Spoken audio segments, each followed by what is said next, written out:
Hello and welcome to Vivid Education classes. Today we are going to discuss chapter second of the economy. The name of the chapter second is sector of the Indian economy. Sector का मतलब होता है part, या sector का मतलब होता है area. हमें किसी भी कंट्री की इकोनॉमी को समझने के लिए उसको पार्ट्स में डिवाइड करना पड़ता है।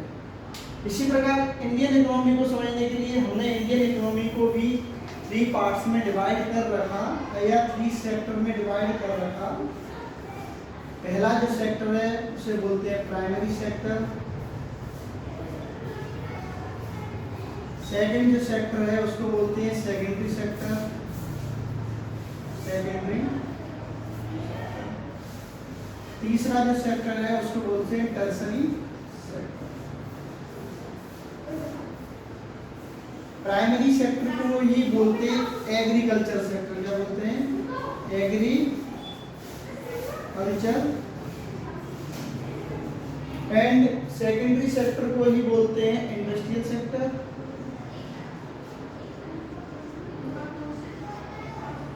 एंड टर्सरी सेक्टर का दूसरा नाम है सर्विस।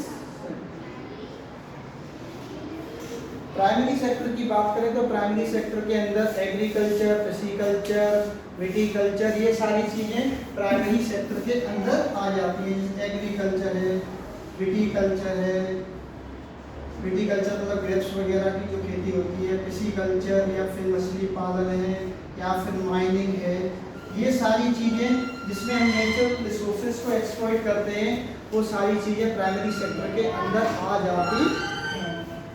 दूसरा है सेकंड सेक्टर, सेकेंडरी सेक्टर, इसको इंडस्ट्रियल सेक्टर बोलते हैं। इसमें हम प्राइमरी सेक्टर के जो प्रोडक्ट हमें मिलते हैं या प्राइमरी सेक्टर के प्रोडक्ट की जगह रॉ मटेरियल कहेंगे तो और ज़्यादा बेटर होगा। इससे जो रॉ मटेरियल मिलते हैं इसको हम किसी न किसी प्रोडक्ट में चेंज कर देते हैं। तो ये सब बिल्डिंग्स, मैन्युफैक्चरिंग मशीन्स वगैरह ये सब सेकेंडरी सेक्टर के अंदर आती हैं। जबकि टर्सरी सेक्टर के अंदर सर्विसेज आती हैं। अगर मैं सर्विसेज की बात करूं तो सर्विसेज में आता है जैसे हॉस्पिटलिटी है, जैसे कि बैंकिंग है, जैसे कि ट्रांसपोर्टेशन है, ये सभी चीजें टर्सरी सेक्टर के अंदर आती हैं। मतलब सिंपल सी बात है, टोटली सेक्टर को 3 सेक्टर में डिवाइड किया गया है। प्राइमरी सेक्टर, सेकेंडरी सेक्टर और टर्सरी सेक्टर।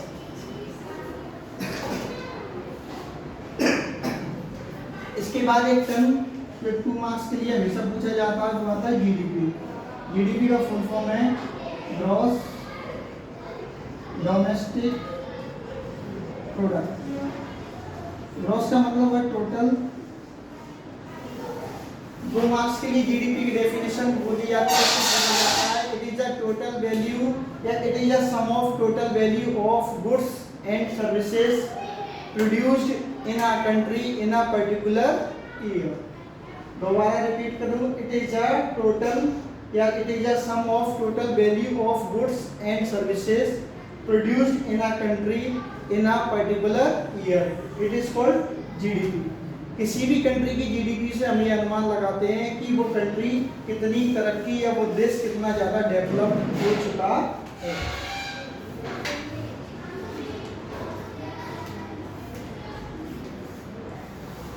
एक सवाल 2 या 3 मार्क्स के लिए पूछा जाता है कि टर्सरी जो सेक्टर है उसके डेवलपमेंट में primary sector and secondary sector का क्या कंट्रीब्यूशन है।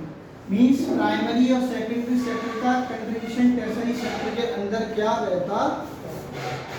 तो जैसे जैसे प्राइमरी सेक्टर ग्रो होगा तो रॉ मटेरियल में एग्रीकल्चर आएगा। एग्रीकल्चर से जैसे मान लो एक सपोज एक एग्जांपल लेते हैं कि जो आटा है, एग्रीकल्चर में हमने गेहूं किए, गेहूं को फ्लोर में कन्वर्ट किया सेकेंडरी सेक्टर में। सेकेंडरी सेक्टर भी ग्रो करेगा तब भी टर्सरी सेक्टर ग्रो करेगा। सेकेंडरी सेक्टर मशीन जब कोई चीज़ बनाएगी तो उसको चीज़ ट्रांसपोर्ट होगी तो टर्सरी सेक्टर में होगा। टर्सरी सेक्टर के डायरेक्ट यूज में हॉस्पिटलिटी, बैंकिंग, सबका यूज तो हम करते ही करते हैं। तो ये सब इसके अंदर आ जाए। इसके बाद जो नेक्स्ट टॉपिक आता है इस चैप्टर के अंदर वो आता है अनएम्प्लॉयमेंट। तो क्वेश्चन उठता है सबसे पहले कि अनएम्प्लॉयमेंट है क्या। Unemployment is a condition when people want to do work but unable to find it. Means unemployment वो कंडीशन है जब व्यक्ति काम करना चाहता है और उसे काम ना मिले। किताब के अंदर अनएम्प्लॉयमेंट के दो टाइप बताए गए हैं, एक सीजनल अनएम्प्लॉयमेंट, एक डिस्गाइज्ड। सीजनल अनएम्प्लॉयमेंट वो होता है जब व्यक्ति पर्टिकुलर मंथ्स या particular time of the year पे केवल अनएम्प्लॉयड हो जाता है। जैसे मान लेते हैं कोई व्यक्ति बर्फ की फैक्ट्री लगाए हुए है या किसी का वूल का धंधा है या फिर रुई का काम है, तो उसकी जो बर्फ की आइसक्रीम की जो फैक्ट्री है वो कुछ particular month of the year चलेगी, कि मान लेते हैं कि मार्च से लेके नवंबर तक, और पर्टिकुलर सीजन में जैसे विंटर सीजन के अंदर वो कहीं ना कहीं अनएम्प्लॉयड हो जाएगा। सीजनल अनएम्प्लॉयमेंट मींस जब व्यक्ति अनएम्प्लॉयमेंट होता है वो भी particular time of the year के लिए होता है।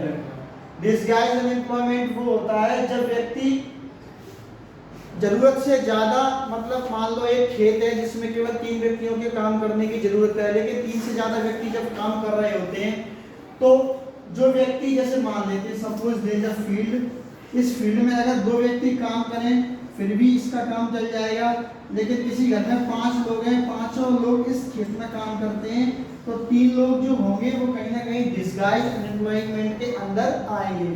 क्योंकि कहीं ना कहीं डिस्गाइज का मतलब, शब्द का मतलब होता है भ्रम। उन्हें पता है वो अनएम्प्लॉयड हैं, उन्हें समझ में आ रहा है, पर फिर भी वो उस चीज को, काम को करते रहते हैं।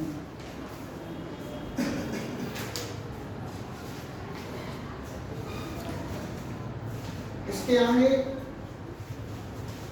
बात करूं तो एक सवाल 5 मार्क्स के लिए आता रहता है। 5 मार्क्स के लिए एक सवाल आता रहता है कि रूरल एरिया में या फिर अर्बन एरिया के अंदर अगर हमें डेवलपमेंट लेके आना है, मतलब एम्प्लॉयमेंट क्रिएट करना है, तो उस एम्प्लॉयमेंट को हम कैसे क्रिएट कर सकते हैं। रूरल एरिया में या फिर लोकल एरिया में हम एम्प्लॉयमेंट को कैसे क्रिएट कर सकते हैं, ये कहीं ना कहीं 2 या 3 साल से पहले ये सवाल पूछा गया था। क्वेश्चन आता है कि how to create more employment in rural, या फिर वो अर्बन के बारे में पूछता है, लेकिन ज़्यादातर वो रूरल एरियाज के बारे में पूछता है कि रूरल एरिया में क्या किया जाए जिससे कि ज़्यादा से ज़्यादा एम्प्लॉयमेंट क्रिएट हो सके। पहला पॉइंट, बिल्डिंग ऑफ इंफ्रास्ट्रक्चर।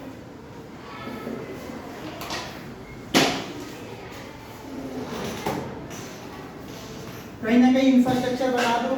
अगर इंफ्रास्ट्रक्चर की बात करूं मैं तो हॉस्पिटल बना दो, रोड्स बना दो, या फिर कोई पॉइंट बना दो या स्कूल्स बना दो।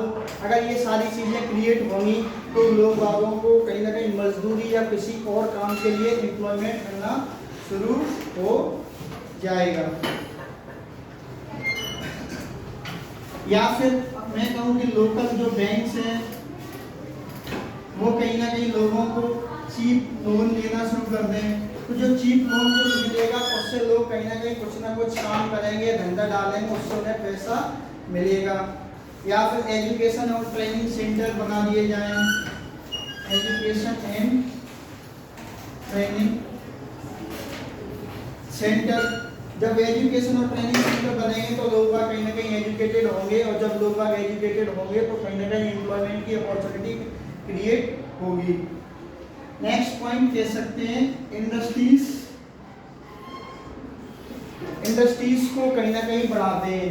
एम्प्लॉयमेंट क्रिएट करने के 4-5 तरीके इधर, इंफ्रास्ट्रक्चर बना दो, या फिर लोकल बैंक से लोन लेना शुरू कर दो, या फिर एजुकेशन ट्रेनिंग सेंटर बना दो। अगर एजुकेशन और ट्रेनिंग अगर सेंटर बनाते हैं, एजुकेशन और ट्रेनिंग सेंटर बनाएंगे हम, तो कहीं ना कहीं उससे लोग एजुकेशन गेन करेंगे और उन्हें मदद मिलेगी। या फिर गांव के अंदर इंडस्ट्रीज बना दो, जब इंडस्ट्रीज बनेंगी तो कहीं ना कहीं वो पैसा और चीज़ों के बारे में लोगों को मौका मिलेगा। एक सवाल और 2 मार्क्स के लिए पूछा जा रहा है, इसकी शुरुआत यही है कि मनरेगा क्या है, और या तो ये रूरल एम्प्लॉयमेंट के अंदर इस हेडिंग को ऐड कर सकते हैं कि मनरेगा स्कीम के थ्रू गवर्नमेंट कहीं ना कहीं लोगों को रूरल गांव में एम्प्लॉयमेंट देने की कोशिश कर रही है। मनरेगा 2005 क्या है? मनरेगा एक स्कीम है, इधर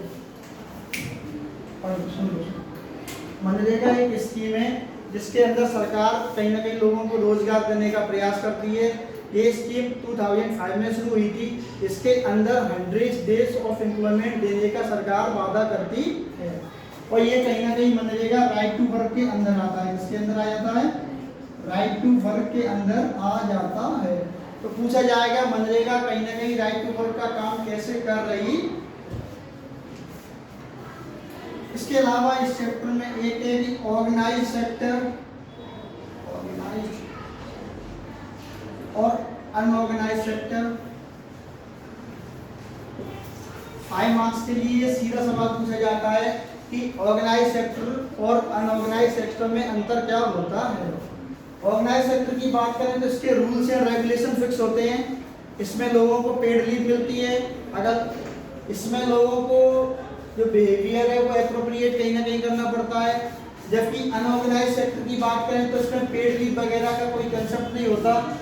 इसके अंदर कोई रूल्स या फिर रेगुलेशन नहीं होते, और होते भी हैं तो बिल्कुल इतने आसानी से होते हैं कि अगर उनको अगर ना माने तो कोई भी ज़्यादा दिक्कत नहीं आती। यहाँ पे ऑर्गेनाइज सेक्टर के अंदर प्रॉपर फंड दिए जाते हैं, जबकि अनऑर्गेनाइज सेक्टर के अंदर प्रॉपर फंड नहीं दिए जाते। ऑर्गेनाइज सेक्टर के अंदर जॉब सिक्योरिटी मिलती है, अनऑर्गेनाइज सेक्टर के अंदर जॉब सिक्योरिटी नहीं मिलती। ऑर्गेनाइज सेक्टर का एग्जांपल की बात करें तो सबसे गवर्नमेंट जो जॉब्स होती हैं वो सभी अनऑर्गेनाइज सेक्टर ऑर्गेनाइज सेक्टर के अंदर आती हैं। इसलिए लोग गवर्नमेंट जॉब के लिए जाते हैं क्योंकि आसानी से गवर्नमेंट जॉब में रिटायरमेंट को मिल जाता है, मतलब आसानी से उस चीज़ को हटा नहीं सकते हैं। जबकि अनऑर्गेनाइज सेक्टर में जब भी बॉस तुम्हारा या तुम्हारा जब भी जो ओनर होगा कंपनी का, वो जब भी गुस्सा होगा तो तुम्हें उस चीज़ से निकाल दिया जाएगा। Last heading of this chapter में एक और आता है कि पब्लिक सेक्टर और प्राइवेट सेक्टर के अंदर प्राइवेट सेक्टर और पब्लिक सेक्टर में अंतर क्या होता है। पब्लिक सेक्टर वो होते हैं जिसमें ज़्यादातर स्टेक जो होता है या जो सारी चीज़ें ओन की जाती है वो गवर्नमेंट के द्वारा की जाती हैं। जबकि प्राइवेट सेक्टर में जो ओनर होता है वो कहीं ना कोई व्यक्ति, एक इंडिविजुअल व्यक्ति हो सकता है या 2 या 3 व्यक्ति हो सकते हैं।